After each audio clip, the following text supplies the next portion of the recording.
Hi, and welcome back to my channel. I'm Emmy, and in this video we will be covering the Enfield Monster. Not to be confused with The Conjuring 2, this is something a little bit different that took place in the same time frame, but a different country.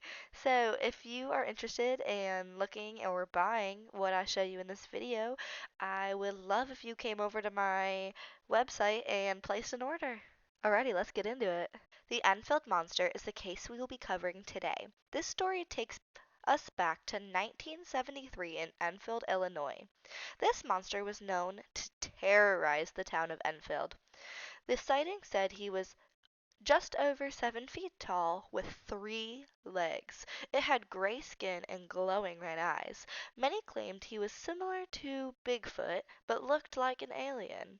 One witness has reported to even have been attacked by this monster. The witness is Henry McDaniel. He was aged 50 at the time. He arrived home late and walked into his children in hysteria. The children said that something was trying to get into the house and they had heard scratching on the front door. Just before their dad had walked in, the monster had tried to dislodge the AC unit in the window.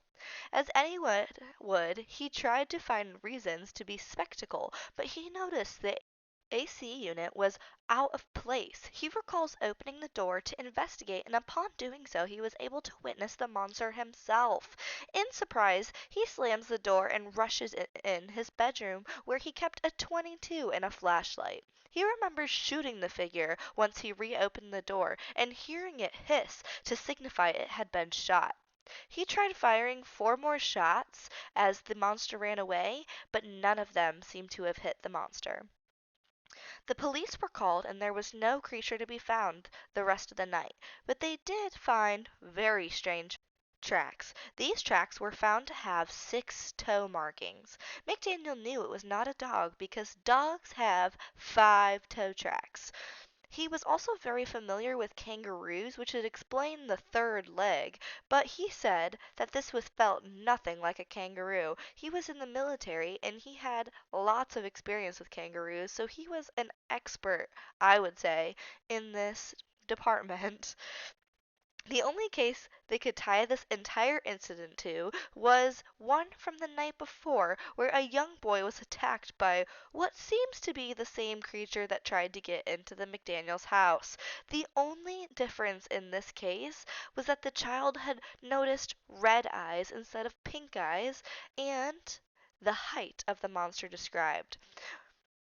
Where the story gets even more weird is that McDaniel reported seeing this creature yet again, but this time on a railroad track near his house. He called the local radio station who sent people out to get footage, but they were unable to film any shots of the creature other than the odd, woman-like screams that seemed to be coming from it. The sighting came to an end on a couple of weeks later.